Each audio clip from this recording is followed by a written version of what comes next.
मैं SC. Mishra from Mahatma Gandhi शिक्षण संस्थान Darbhanga. Good morning all of you. वर्ग नवम, विषय हिंदी, पाठ्य पुस्तक कृतिका, पाठ संख्या 1, पाठ का नाम इस जल प्रलय में, लेखक फणीश्वर नाथ रेणु, भाग 6।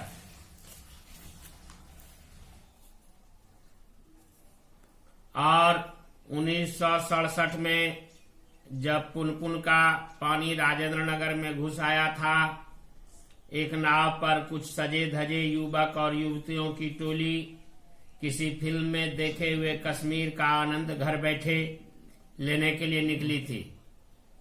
नाव पर स्टोव जल रहा था, केतली चढ़ी हुई थी, बिस्कुट के डिब्बे खुले हुए थे। एक लड़की प्याली में चम्मच डालकर एक अनोखी अदा से नेस्कैफे के पाउडर को मथ रही थी। एस्प्रेसो बना रही थी शायद। अनोखी अदा से नेस्कैफे के पाउडर को मथ दूसरी लड़की बहुत मनोयोग से कोई सचित्र और रंगीन पत्रिका पढ़ रही थी। एक युवक दोनों पांवों को फैलाकर बांस की लगी से नाव खे रहा था। दूसरा युवक पत्रिका पढ़ने वाली लड़की के सामने अपने घुटने पर केहनी टेक कर कोई मनमोहक डायलॉग बोल रहा था। पूरे वॉल्यूम में बजते हुए ट्रांजिस्टर पर गाना आ रहा था। हवा में उड़ता जाए मोरा लाल दुपट्टा मलमल का, हो जी हो। यह सब समाज की उस विसंगतियों को दर्शाता है जहां पर समाज दूसरों के प्रति धन के घमंड में, धनांध में संवेदन शून्य हो जाता है और किसी प्राकृतिक आपदा के समय सारी सुख सुविधाओं को दोहन करने का प्रयास करता है और अपने आनंद के लिए दूसरों के अधिकार का हनन कर उसे उचित कर्तव्य करने से भी वंचित कर दिया जाता है। उसे राहत किसी चीज से हो, उससे भी उसे वंचित कर दिया जाता है और सामर्थ्यशाली लोग उसका दुरुपयोग करते हैं। अपने अधिकार का दुरुपयोग, अपने कर्तव्य का दुरुपयोग, अपने विचार का दुरुपयोग कर समाज के सामने संवेदन शून्य हो जाते हैं। अन्यथा बाढ़ प्रभावित क्षेत्र में नाव तो सहायता के लिए होती है, न कि मनोरंजन के लिए। हमारे ब्लॉक के पास गोलंबर में नाव पहुंची थी कि अचानक चारों ब्लॉक की छतों पर खड़े लड़कों ने एक ही साथ किलकारियों, सीटियों, फब्तियों की वर्षा कर दी और इस गोलंबर में किसी भी आवाज की प्रतिध्वनि मंडरा मंडरा कर गूंजती है, सो सब मिलकर स्वयं ही जो ध्वनि संयोजन हुआ, संयोजन का अर्थ मिलन, उसे बड़े से बड़े गुणी संगीत निर्देशक बहुत कोशिश के बावजूद नहीं कर पाते।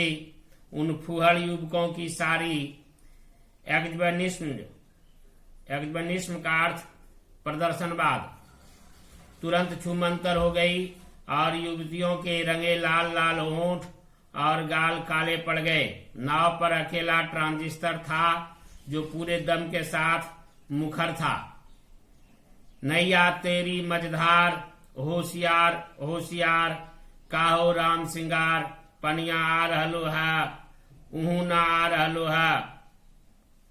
लेखक महोदय कहते हैं उनके मोहल्ले में वह नाव पहुंची ही थी और आवाज के गूंजते ही चारों ओर छत पर जो युवक युवतियां थे, उन्होंने जो उन पर फब्तियां कसा, छींटाकसी की, मजाक उड़ाया, तो वहां उपस्थित नाव पर तमाम युवक युवतियों के होश उड़ गए, उनके रंग फीके पड़ गए और सिर्फ उसमें से एक रेडियो ही था जो वह जोर जोर से अपने मुखर था, बोल रहा था। तो 2:30 बज गए मगर पानी अब तक आया नहीं। लगता है कहीं अटक गया अथवा जहां तक आना था आकर रुक गया, अथवा तटबंध पर लड़ते हुए इंजीनियरों की जीत हो गई शायद। इंजीनियर का अर्थ अभियंता, या कोई दैवी चमत्कार हो गया। नहीं तो पानी कहीं भी जाएगा तो किधर से? रास्ता तो इधर से ही है। चारों ब्लॉकों के प्रायः का अर्थ अक्सर सभी फ्लैटों की रोशनी जल रही है, बुझ रही है, सभी जगे हुए हैं। कुत्ते रह रहकर सामूहिक रुदन करते हैं। रुदन का अर्थ रोना। और उन्हें राम श्रृंगार की मंडली डांट कर चुप करा देती है। तो कोई भी प्राकृतिक आपदा,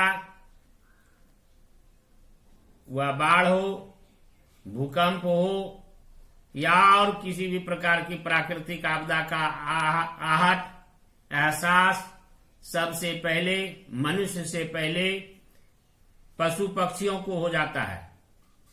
यही कारण है कि किसी बुरे दौर का एहसास मिलते ही कुत्ते अक्सर सामूहिक रुदन करते पाए जाते हैं। और कुत्ते के रुदन को लोग अच्छा संकेत नहीं मानकर वैज्ञानिक दृष्टि से, अंधविश्वास की दृष्टि से कुत्ते को लोग चुप कराना चाहते हैं, जबकि वह अक्सर प्रयास विफल ही हो जाता है। कुत्ते, गाय, घोड़ा, बैल सबको प्राकृतिक आपदाओं की सूचना प्राकृतिक घटना घटने से, प्राकृतिक आपदा के आने से पूर्व मिल जाती है, उन्हें एहसास हो जाता है। लेखक महोदय कह रहे थे कि पानी नहीं आया, समय बीतता जा रहा है, चाहे इंजीनियरों की जीत हो गई या कोई दैवीय चमत्कार हो गया, वह इसी इंतजार में बैठ करके समय व्यतीत कर रहे थे। धन्यवाद।